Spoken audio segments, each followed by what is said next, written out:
दर्शकों, आचार्य नित्यानंद द्विवेदी का प्रणाम। और आज चर्चा करेंगे आप सबसे कुंडली के सबसे महत्वपूर्ण विषय भाव विचार के बारे में। यानी किसी भी कुंडली से जब हम फलादेश करते हैं तो भावों का विचार, यानी किसी भी विषय वस्तु का विचार हम किन किन भावों से करते हैं। आज का वीडियो इसी विषय वस्तु पर होगा। और ये फलित ज्योतिष में, यानी कि जब हम प्रिडिक्शन करते हैं, किसी को बताते हैं कि आपके साथ क्या घटित होता है, उसको देखने के लिए कोई भी ज्योतिषी जो प्रयोग करता है वो भावों से देखता है। यानी भाव से देखता है कि आपके साथ क्या भी घटित होने वाला है, क्या चीज़ें आगे आपके जीवन में आएंगी। यानी आप धन के बारे में अपने जानना चाहते हैं, आप अपने शादी के बारे में जानना चाहते हैं, या जॉब के बारे में जानना चाहते हैं, या किन्हीं भी विषय वस्तु के बारे में जानना चाहते हैं, तो जब आप किसी भी ज्योतिषी से प्रश्न पूछते हैं अपना, तो वो ज्योतिषी सर्वप्रथम क्या देखता है? आपका भाव देखता है कि वो भाव कैसा है, उस भाव में ग्रह कैसे बैठे हुए हैं, किन ग्रहों की उन पर दृष्टियाँ पड़ रही हैं, वो भाव अच्छा है, मेलेफिक ग्रहों से खराब हो रहा है, यानी या बेनिफिक ग्रहों से वह अच्छा हो रहा है और उसके गुणों में वृद्धि हो रही है। तो इसी संबंध में है आज की हमारी वीडियो। और फलित ज्योतिष में ये सबसे महत्वपूर्ण वीडियो होने वाली है, तो आप शुरू से लेकर लास्ट तक जरूर वीडियो को देखें पूरा। और इस वीडियो में हम चर्चा करेंगे आपसे जो कुंडली के 12 भाव होते हैं, उनमें से पहले, दूसरे और तृतीय भाव के बारे में विचार हम आज करेंगे। तो सर्वप्रथम बात करते हैं 12 भाव में पहले भाव के बारे में। तो एक मिनट पहले हम भी जान लें कि जो हमारा राशि मंडल है, यानी जिस परिपथ पर सूर्य परिभ्रमण करता है सारे ग्रहों के साथ, वो परिपथ जो है हमारा 360 डिग्री का है। लेकिन ये अंडाकार है, बिल्कुल राउंड में नहीं है, गोलाकार नहीं है, वृत्ताकार नहीं है, बल्कि ओवल शेप में है, अंडाकार है। और इस परिपथ में सूर्य से सारे ग्रह चक्कर लगाते रहते हैं। और जब ये चक्कर लगाते हैं तो उसमें क्या होता है कि सारे ग्रहों के चक्कर लगाने के लिए इस परिपथ को हमने 12 हिस्सों में बांट दिया है। 30 अंशों के हमने 12 विभागों में विभक्त कर दिया है। यही 12 विभाग हम राशियों के रूप में देखते हैं, भावों के रूप में देखते हैं। तो पहले हम जानते हैं कि जो हमारी लग्न है, भाव है, उसमें सूर्य जो सुबह के समय, पहली होरा के समय जिस समय निकलता है, तो पूर्व दिशा में जो भी लग्न, जो भी राशि उदित रहती है वो हमारी लग्न हो जाती है। यानी कि यदि सूर्य हमारा सुबह के समय मेष राशि में है, तो मेष लग्न सुबह के समय उदित होगी और वो हमारी लग्न बन जाएगी। और 2-2 घंटों के हिसाब से 12-24 घंटे होते हैं, 24 होराएं होती हैं।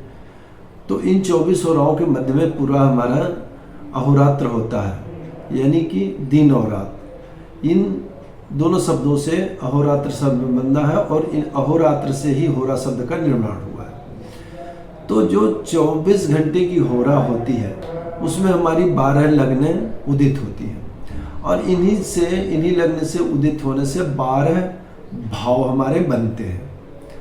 अब इन 12 भावों में आज हम जो चर्चा करेंगे वो करेंगे पहले, दूसरे और तीसरे भाव के। दर्शकों, जो पहला भाव हुआ हमारा, यानी जो लग्न कुंडली में सबसे पहले स्थान पर होगा, जिससे निर्धारण होता है कि आपकी लग्न कौन सी है, वह हमारा पहला भाव होता है। अब इस पहले भाव से हम क्या देखते हैं, किन चीज़ों का यह रिप्रेजेंटेटिव है। पहला भाव हमारा आपका ही प्रतिनिधित्व करता है, यानी ये सबसे महत्वपूर्ण भाव है। पहला भाव, प्रथम स्थान, आप समझ सकते हैं यदि किसी को दिया गया है तो उसकी कितनी महत्ता है। उसकी महत्ता का आकलन हम इसी विषय वस्तु से कर सकते हैं कि उसे पहला भाव कहा गया, पहला स्थान दिया गया, क्योंकि ये आपके शरीर का स्थान है, ये आपका स्थान है, आपकी आत्मा का स्थान है, आपके मन का स्थान है। आप के बारे में जो कुछ भी जानना है, आप वो जीवन में कितना सुख दुख भोगेंगे, आप सब कुछ यही भाव निर्धारित करेगा। पहला भाव जीवन का, हमारी आत्मा का, हमारे शरीर का, जिसके वजह से इस संसार में अन्य सारे भाव 11 भाव उदित होंगे जब पहला भाव आएगा। यानी कि आपने जन्म लिया तो बाकी सारे रिलेशन बने, सारे संबंध बने और उनसे देखे जाने वाले भाव ने जन्म लिया। लेकिन तो ये इतना महत्वपूर्ण है, तो इसे शास्त्रों ने कहा है तनु शरीर, कल्प कहा, लग्न कहा इसे, और ये उदित होने वाला भाव है, पहला भाव है। और इससे हम किसी भी व्यक्ति के व्यक्तित्व के विषय में जानते हैं, उसके शरीर के विषय में जानते हैं, उसके स्वभाव के विषय में जानते हैं, उसकी आत्मा के विषय में जानते हैं, किस प्रकार का वो आचरण करेगा, किस प्रकार के सुखों दुखों का भोग करेगा जीवन में। ये सब हमें इस पहले भाव से पता चलता है। कितना शरीर में उसके ऑरा होगी, कितना उसका व्यक्तित्व प्रभावशाली होगा, कितना देख करके लोग सम्मोहित होंगे या देख करके मुंह फेर लेंगे, सब कुछ इसी भाव से निर्धारण होता है। कितना आपको कहीं देख करके लोग आपके शत्रु तो नहीं बन जाते हैं, यह भी यही भाव बताता है। यदि पहले भाव में ऐसा ग्रह बैठ गया है, आपका खष्ट भाव का अधिपति पहले भाव में बैठ गया है, तो आपको देख करके ही लोग अनायासी आपके शत्रु हो जाते हैं। आप सोच भी नहीं पाते हैं कि हमारे शत्रु बन क्यों रहे हैं, मगर वे आपके व्यक्तित्व को सह नहीं पा रहे हैं। जो अपोजिट व्यक्ति है वो आपके व्यक्तित्व से कुंठित हो जा रहा है। आप तो सोचते हैं हमारे अंदर कोई कमी नहीं है, कोई दिक्कत नहीं, कोई समस्या नहीं है हमारे साथ, लेकिन आपके साथ समस्या नहीं है। समस्या यह है कि सामने वाला व्यक्ति आपके व्यक्तित्व को बर्दाश्त नहीं कर पा रहा है और कुंठित हो रहा है, और इस कारण से वो आपका शत्रु हो जाता है। तो ये बड़ा महत्वपूर्ण है। पहला भाव हमारा सब कुछ हमारे जीवन के बारे में निर्धारित कर देता है। और अब बात करेंगे दूसरे भाव के बारे में। दूसरा भाव हमारा धन है, हमारा कुटुंब है, हमारी वाणी है, हमारी वेल्थ है, हमारी प्रारंभिक शिक्षा है। हमें जीवन में प्रारंभ में कैसी शिक्षा मिलेगी, हमारा प्रारंभिक जीवन कैसा होगा, बचपन हमारा 5 साल तक का कैसा गुजरेगा, हम दुख सहेंगे या कष्ट सहेंगे, माँ बाप की स्थिति उस समय कैसी होगी, ये सब हमारा द्वितीय भाव निर्धारण करता है। जीवन में किन रसों का स्वादन करेंगे हम, भोजन कैसा मिलेगा, वेल्थ कैसी मिलेगी, कुटुंब कैसा मिलेगा, ये सब ये निर्धारण कर देता है। दूसरा भाव, वाणी कैसी होगी, वाणी कैसी बोलेंगे, क्या खाएंगे आप, क्या एडिक्शन के शिकार होंगे आप किसी के, क्या शराब पीने की लत होगी आपको या चाय पीने की, ये सब बता देता है हमारा दूसरा भाव। वेल्थ कितनी होगी, कितनी वेल्थ कमाएंगे आप, ये सब बताता है हमारा दूसरा भाव, बता देता है हमें। तो मित्रों, ये दूसरा भाव हमारा भी बहुत ही महत्वपूर्ण है, और इस भाव से सबसे बड़ी आज की जो जरूरत है कि हमारा जीवन को हम सरवाइव कैसे करेंगे, जीवन का सरवाइव करने का जो साधन है वो हमारा दूसरा भाव। पहले हमारा शरीर मिला, अब ये शरीर सरवाइव कैसे करेगा ये हमारा दूसरा भाव में बताता है।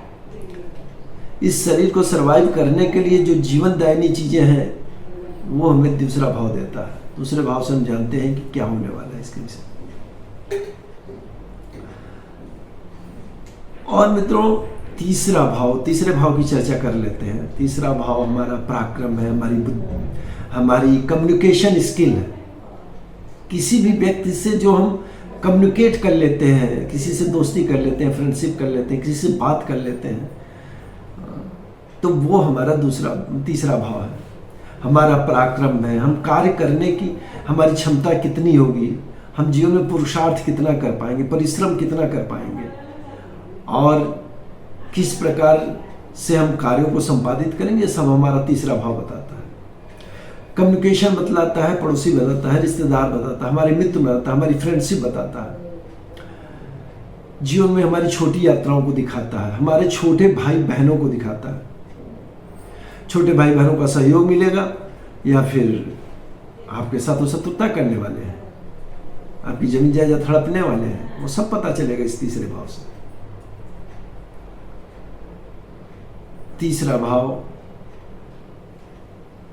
हमारा पराक्रम, हमारा कम्युनिकेशन, हमारे कार्य करने की क्षमता, और हमारे 8वें से 8वां है, यानी कि हमारे आयु का आयु भाव है। तो कुछ हद तक मृत्यु के विषय में, आयु के विषय में भी इस तीसरे भाव से जाना जाता है।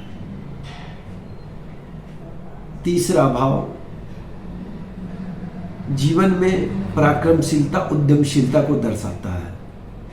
यहाँ बैठे हुए शुभ ग्रह जीवन में कम प्रयासों में ही अधिक लाभ देते हैं, और मेलेफिक ग्रह हो तो आपसे परिश्रम कराते हैं, उसके बाद फल लेते हैं।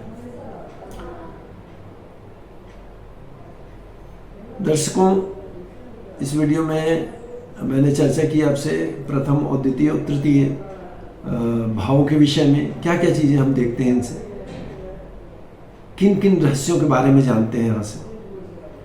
अगली वीडियो में चर्चा करूँगा आप लोगों से चौथे, पांचवें और छठे भाव के बारे में। तब तक के लिए दीजिए मुझे आज्ञा। नमस्कार, जय श्री राधे।